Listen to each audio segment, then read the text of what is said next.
hooyaday walaalkeed insha Allah ta'ala Allah idin barakay dagaal waa jecel xaajaad dib ugu aydaan dadku in ay sharaftooda iyo diintooda iyo dadnimadooda ilaashadaan sharaf baa nolol baa ku jirta dagaalka gala baro jirna horta ma sha Allah runta aantina waa ka faa'iidnay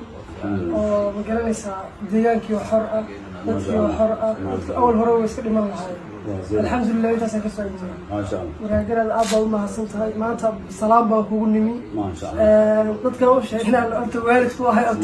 ma sha Allah tigay hooyaday walaalkeed insha Allah ta'ala Allah idin barakay dagaal waa jecel xaajaad dib ugu aydaan dadku in ay sharaftooda iyo diintooda iyo dadnimadooda ilaashadaan sharaf baa nolol baa ku jirta qofku waa dhiman lahaa awalba waqtigiisa ma dhaafeen si xaraga leh si nolol leh waa inuu u dhintaa naftu waa maqnow ama se waa mahad ku nolow